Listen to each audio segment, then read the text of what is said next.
Hello Year 6, it's Mr. Dyes here again. This is our third and hopefully final session on the project we've been doing on the Gustav Klimt and his the collage work we've been doing. So I'm going to show you this week the final stages, how to complete. We've hopefully completed the cloak, and it's putting the background in and the detail, and of course the young woman that goes down through the middle. So I'll hopefully show you all of those things that you'll be able to, in your own time, finish off that project. So as I usually say, without further ado, I'll show you what to do.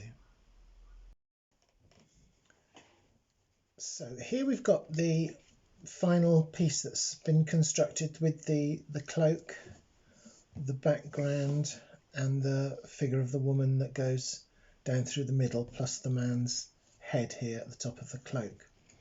So I'm just going to deconstruct this, take this apart, and get us to where we are. Now we finished off the cloak, and that's going to be central to our piece of work, but the background is also quite important. Now there's a number of different ways that you can do this background, but there's one thing that we do need to take into account, and that is when we're doing the background we need to know how far that's got to come up. So if I position my cloak so that I've got a little bit of space at the top and some space at the bottom, I will know that the cloak is just going to come over the bottom part of here. So I need to do a little drawing on my paper, or I'll show you how to do that as well. We can cut out. So it's going to be on an angle, and a sharp angle here.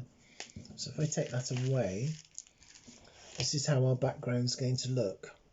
Now the easiest way to do the background is to forget about this bit at the bottom first of all, and either paint or cover the whole of this sheet, and then we can stick and add this bit on afterwards. So there's a background, a foreground, a cloak, and the woman. It'll go in that order. So if I show you with this one here, I've just screwed up a piece of brown paper, and it gives it that texture, as you can see. If I show you in the camera closer, and then I've just smoothed that back out again and stuck it on to a piece of card. In fact, this is an old piece of card that I was using to show you something else. So the background there is complete. I've also did another one which I'll show you here, and I'll just take the cloak off. That was the one I was making. This background I've painted, so I'll just show you a quick technique of how to do the painting to go onto that background. And as you can see, I haven't done all of it because most of it's going to be covered up. So to do that one, all I did was to take a piece of card. So on top of the card, I'm just going to paint it with watercolour, and I'm just going to paint it a very watery brown with a large brush, and I'm just going to put what we call a wash over the top of it, so it's more water than paint, but that gives us a watery background to work with. If you just make sure it goes right the way to the edges, then that's fine. And then we're going to take a much finer brush. I can find what I've done with it. I've hidden it up. There it is. And this much finer brush, I'm just going to put more paint on and less water. And I'm going to, with this fine brush, I'm just going to dab little dots over what I've done. So I'll just do one side for you. So all I did was did the wash, and then I've put dots on of one colour. I'm just going to wash my brush off. I'm going to use a lighter brown now, and I'm just going to do the same thing again. I'm going to dot with that, so it almost looks like leopard dots. And if you want, you could draw a few lines down. Just going to put a bit of yellow in, like so.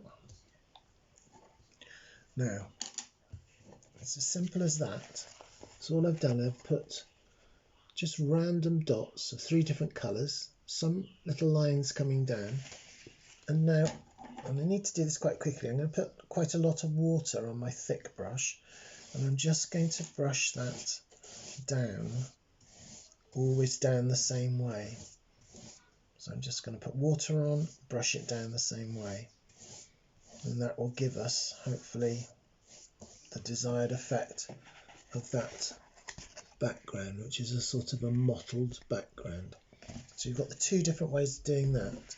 Then you've got the paper covering, or you've got the painting on that one. Now, once you've done that, the next thing you need to do is to work out what you're going to put on the bottom here. Now, I've cut out for the flower field that they're working on, or sitting in, or kneeling in, or standing in. I've used some paper here that's got little dots on it, which is quite apt, and I've cut some thin strips coming down here. And then I can do 1 or 2 things here. I can paint. I'm going to show you. It's better if I show you on this one. On this one, let me see which one it is. On this one, I've painted the colours of the flowers, and I've just done that by dotting lots and lots of dots and keeping them close together. So that one's done with painting. That one's done with the next one to it is done with pencil crayon. So this one's the pencil crayon, which is lighter, and this one is done with a combination of pencil crayon and felt tips. And then I've got this one here, which I've used paints again. So this is the yellowy part. So again, instead of painting each individual flower really carefully, I've just done lots of little dabs with greens and some blues. And again, if you see the image up on the screen, you'll be able to see the colours that are there. But basically, it's just a riot of flowers, isn't it? It's a flower meadow that they're standing in. So it's a choice of, you can do crayon and felt tip, or you can just use pencil crayon, or you can use paint, or you can use paints and felt tips. So any combination that you want to use, or you can use the paper. Again, if you get the right sort of papers and the right sort of colours, and then add to it with paint. I think over paper, the felt tip tends to accentuate the colours better, and it works better with a felt tip. So there's different ways of doing your background. When you come to do this background, what you can do is to, again, measure up with your cloak. And I use this cloak for you to see. So we're going to measure up with the cloak, and then you can just cut a piece of paper that fits over the top, which will in fact fit like so, and then you can paint that, or colour it, or felt tip it any which way you want until that's ready for sew. So that's quite a lot of information, but it's also quite a lot of choices for you to do what you would like to do. So if I go back to our original piece, once we've got the background and it's all stuck and dried, we'll stick on the cloak like so. I'll just move that out of the way so it's a little bit clearer for you. So we've got the cloak like that, and then our female goes on here like so. Now, I've just very quickly, what I did with to get the female in the right proportion was to take a piece of paper, just an ordinary A4 sheet like we're working on, and fold that in half. When I folded that in half, I put that down on the top here so that I knew where the heads would go, because the top of this piece of paper was going to go there. And I also knew where I needed to cut the piece of paper off down here at the bottom, because that's where the bottom of the cloak was going to come. So I've got the right size for her by measuring up this piece of paper, folded in half, and then measuring up, and I'll fold that round so we don't need it anymore. And then this is quite a little tricky fiddly bit really, because that's going to take up the whole of the piece of paper. So the man's head at the top is quite large, so I'll just colour that in. And then her hair is quite large here. So what you need to do is have those two at the top. Hers is slightly underneath, so you can see a bit more clearly.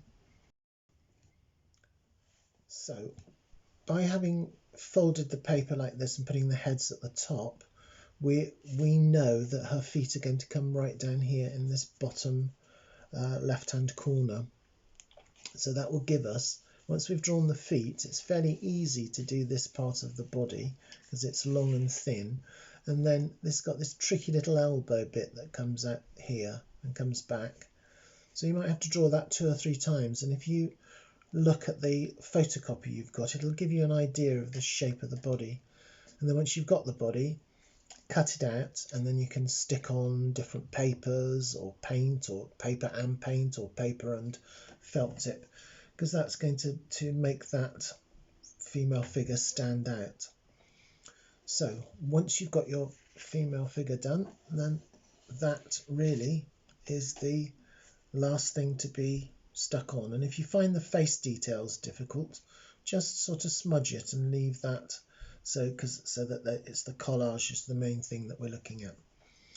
Now you've had a lot of information here, so maybe just go through it steadily, and maybe you could do the background stop and then have a look at the woman figure in the middle and stop.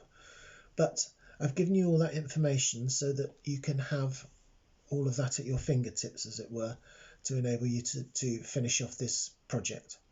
So have fun with it, and whether it's finished this week or next week, it doesn't really matter.